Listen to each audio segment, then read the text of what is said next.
Assalamualaikum warahmatullahi wabarakatuh. Salam sehat bagi kita semua. Semoga kita semua selalu dalam lindungan Allah Subhanahu wa taala. Perkenalkan, saya Bidan Dwi. Di sini saya akan membahas mengenai alat kontrasepsi. Oke, Bunda, kita mulai dari sini ya. Apa itu kontrasepsi? Selanjutnya, kontrasepsi apa yang cocok buat Bunda? Oke, kita mulai dari pengertian kontrasepsi. Kontrasepsi adalah metode yang digunakan untuk mencegah terjadinya kehamilan, terutama untuk mencegah terjadinya pertemuan antara sel telur atau yang disebut juga dengan ovum dan sel sperma. Oke, sudah memahami? Nah, selanjutnya, dalam pemilihan alat kontrasepsi, kita juga perlu mempertimbangkan beberapa faktor. Di antaranya, yang pertama, faktor dari pasangan kita sendiri. Apa saja? Yaitu, yang pertama adalah umur. Pasangan kita masih produktif atau tidak, atau sudah tidak produktif lagi. Yang kedua, frekuensi senggama kita. Jadi, berapa kali kita melakukan hubungan seksual dengan pasangan kita, misalnya sehari sekali, seminggu sekali, atau bahkan sebulan sekali. Hal ini juga mempengaruhi jenis kontrasepsi apa yang nantinya akan kita pilih.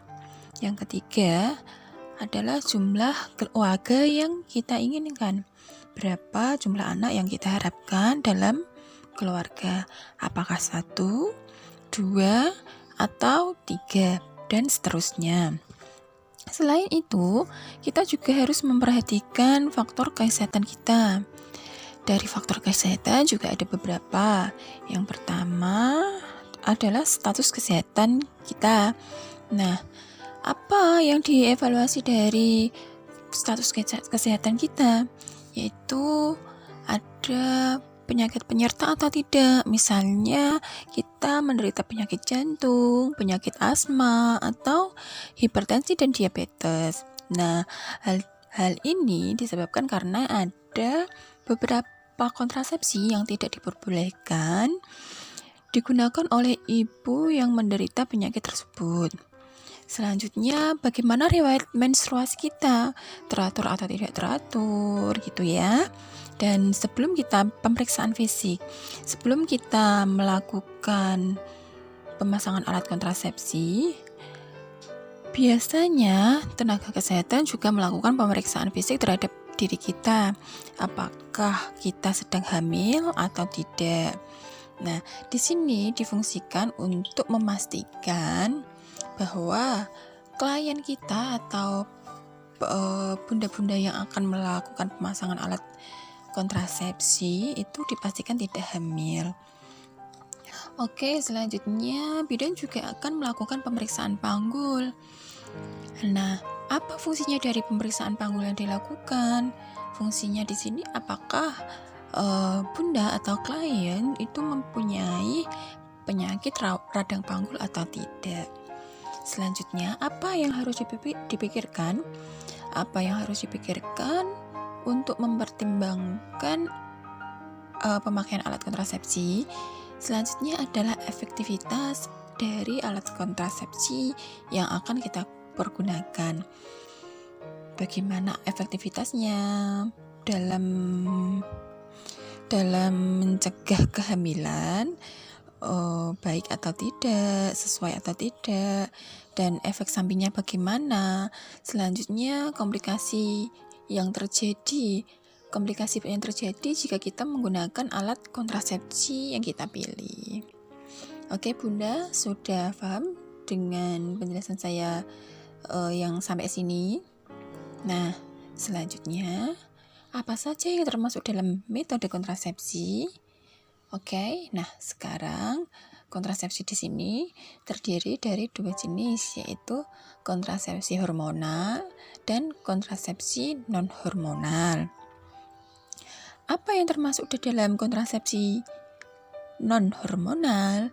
Di antaranya ini ada beberapa metode yang termasuk di dalam kontrasepsi non-hormonal. Yang pertama adalah MAL atau metode amenorelaktasi. Yang kedua adalah metode kalender. Yang ketiga adalah kondom. Gitu ya Bunda. Nah, pertama yang kita bahas adalah metode amenorelaktasi. Apa itu metode amenorelaktasi?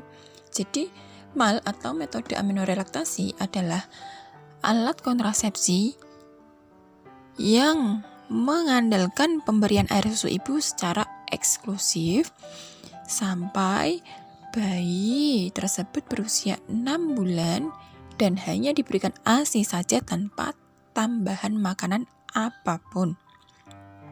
Nah, selanjutnya, siapa saja yang bisa menggunakan metode ini adalah satu, ibu yang menyusui secara eksklusif bagi bayinya yang belum berusia 6 bulan dan belum mendapatkan menstruasi.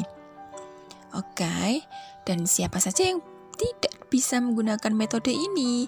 Yang pertama adalah ibu bersalin, ibu menyusui yang tidak menyusui secara eksklusif. Yang kedua adalah bayi yang disusui sudah berusia lebih dari 6 bulan. Dan selanjutnya adalah ibu tersebut sudah mendapatkan haid setelah melahirkan. Oke Bunda, bagaimana dari penjelasan yang saya jelaskan tadi? Sekian dulu ya Bunda untuk penjelasan selanjutnya. Kita jumpa lagi di video selanjutnya. Terima kasih. Wassalamualaikum warahmatullahi wabarakatuh.